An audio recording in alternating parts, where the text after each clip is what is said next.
प्रणाम मित्रों। सत्यमेव आनंद। 5 सितंबर 1977 नासा ने एक स्पेस प्रोब लॉन्च किया जिसका नाम था वॉयेजर, और काम था जुपिटर, सैटर्न और सैटर्न के चांद टाइटन के पास से गुजरते हुए उनकी फोटो खींचकर पृथ्वी को ट्रांसमिट करना। ये यान 65,000 किलोमीटर प्रति घंटे की गति से यात्रा कर रहा था, जो एक एरोप्लेन से 100 गुना ज्यादा गति है। उस समय के एक बहुत सम्मानित वैज्ञानिक और दार्शनिक थे कार्ल सागान। जब ये वॉयेजर सैटर्न के पार चला गया तो उन्होंने अपील की कि एक बार पृथ्वी की भी एक फोटो ले ली जाए, पर नासा के कुछ लोग नहीं माने। बोले क्या करना है अपनी ही फोटो देखकर, सैटर्न के बाद यूरेनस है, अच्छा हो उसकी फोटो ली जाए। तो चलिए कुछ वर्षों में यूरेनस भी पार हो गया, फिर भी कुछ लोग न माने। बोले कि अपनी ही फोटो देखना विज्ञान नहीं, अहंकार है। ऊपर से पृथ्वी की ओर कैमरा घुमाने पर पीछे जो सूर्यदेव हैं वो भी आएंगे, और वो उतनी दूर से भी वॉयेजर के कैमरे को भून डालने की शक्ति रखते हैं। बरसों बीत गए, ये वॉयेजर अब नेपच्यून और प्लूटो के ऑर्बिट को भी पार कर गया था। कार्ल साहब कहते रहे कि भाई एक सेल्फी तो बनती है, पर अब भी कुछ लोग न मानते थे। वॉयेजर 600 करोड़ किलोमीटर दूर जा चुका था। पृथ्वी पर बैठे बैठे उसे आदेश देना बहुत कठिन होता जा रहा था। उतनी दूर जाने को रेडियो सिग्नल को 5.5 घंटे लगते हैं। मतलब आपने यहाँ से कैमरा घुमाने का आदेश भेजा, वहाँ वो सिग्नल पहुँचा, कैमरा घूमा, और यहाँ सिग्नल आया कि कैमरा घूम गया है, इसमें 11 घंटे लग जाते थे। आपका कैमरा थोड़ा ज़्यादा ही घूम गया, ये आपको 11 घंटे बाद पता चलेगा। पर कार्ल साहब बार बार गुहार लगा रहे थे। वो कहते थे कि आप सब समझ नहीं रहे हो, उस एक फोटो का क्या अर्थ होगा, बस एक फोटो ले लो। जब अपना वॉयेजर सौर मंडल को छोड़ हमेशा के लिए अंतहीन अंतरिक्ष में जाने लगा, तो इस पूरे अभियान के प्रमुख ने उनकी बात मान ली, और पूरी गणना करके वॉयेजर को एक आखिरी सीक्वेंस भेजा गया। 14 फरवरी 1990, जब इस पृथ्वी पर प्रेमी अपनी प्रेमिकाओं से प्रेम प्रदर्शन कर रहे थे, वॉयेजर ने अपनी पृथ्वी की ओर अंतिम बार देखा और उसका कैमरा सक्रिय हो उठा। जब ये फोटो यहाँ के वैज्ञानिकों ने देखी तो समझे कि कार्ल सागान इतने वर्षों से क्यों आग्रह कर रहे थे। कहते हैं कि एक फोटो 1000 शब्दों के बराबर है, पर यह फोटो तो हजारों ग्रंथों के बराबर है। सारे विश्व का दर्शन, अध्यात्म और धर्म ग्रंथ एक तरफ, और ये एक फोटो एक तरफ। ये है वो फोटो। कार्ल साहब ने इसका नाम रखा था पेल ब्लू डॉट, हल्का नीला बिंदु। इस फोटो को देखो। इस फोटो में ये है पृथ्वी। इसे देखने में कुछ क्षण लगेंगे, समझने में कुछ मिनट, और स्वीकार करने में एक पूरा जीवन काफी नहीं। बहुत कुछ समझा जा सकता है इसे एक फोटो से, पर मैं आज 3 बातों पर आपका ध्यान चाहूंगा। पहली बात एक बात नहीं, एक प्रश्न है। हम हैं कौन? मूक निरीह पशुओं को मार के, जंगलों को तहस नहस करके, नदियों समुद्र को प्रदूषित करके हम खुद को इस ब्रह्मांड का राजा समझते हैं। पर सच ये है कि ये पृथ्वी जरा सा भूकंप सुनामी ले आए तो प्रसाद बटने लग जाते हैं। और ये पृथ्वी तो कुछ भी नहीं है इस कायनात में।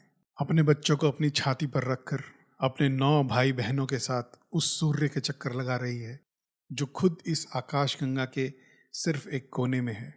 अपनी इस जरा सी औकात को ठीक से स्वीकार करने की क्षमता है हम मनुष्यों में। हमें लगता है कि इस पूरे ब्रह्मांड की रचना करके इसे चलाने वाला कभी खुद आ जाता है, कभी अपने बेटे को भेज देता है मनुष्य को सही दिशा दिखाने। इतना घमंड है हमें अपने विशेष होने का। हर राजा, महाराजा, चक्रवर्ती, सम्राट, बादशाह सब इस एक नीले बिंदु के जरा से हिस्से पर हुक्म चलाकर सोचते थे कि अपनिज भगवान है।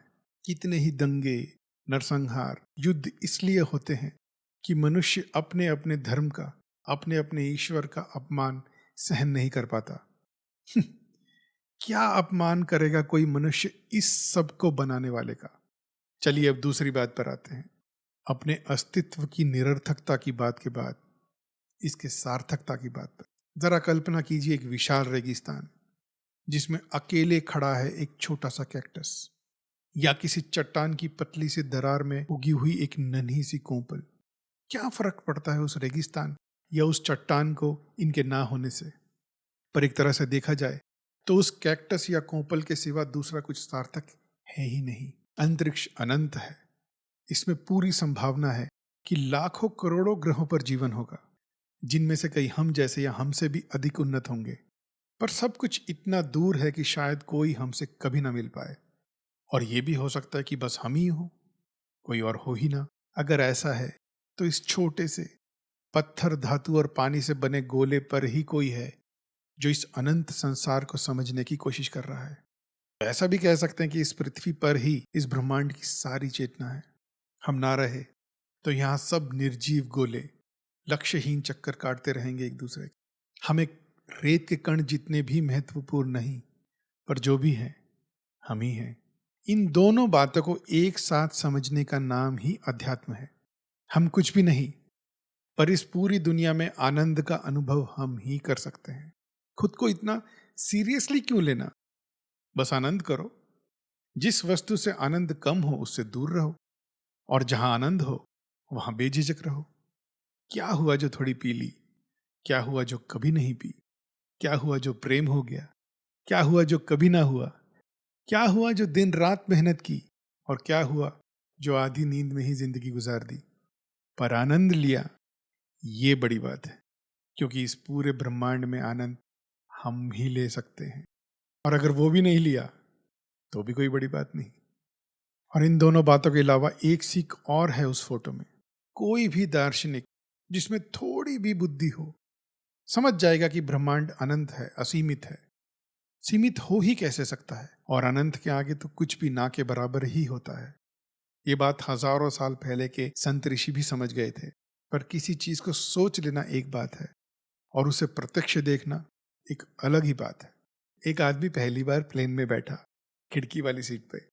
2 मिनट बाद पूरा चहकता हुआ बोला, अरे लोग सही कहते थे, हवाई जहाज से इंसान एकदम चींटी जैसा दिखता है।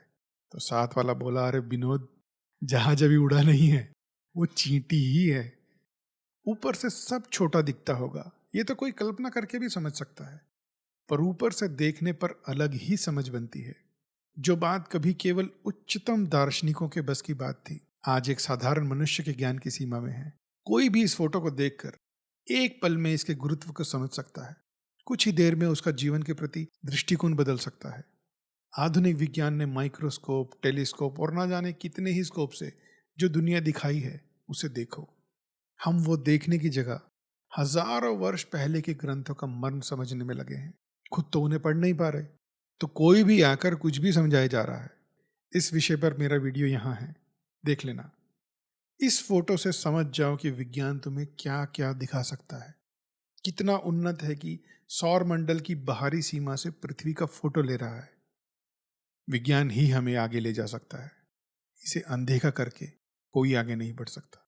वीडियो अच्छा लगे तो लाइक कीजिए, शेयर कीजिए। कुछ कहना है तो कमेंट्स में लिखें।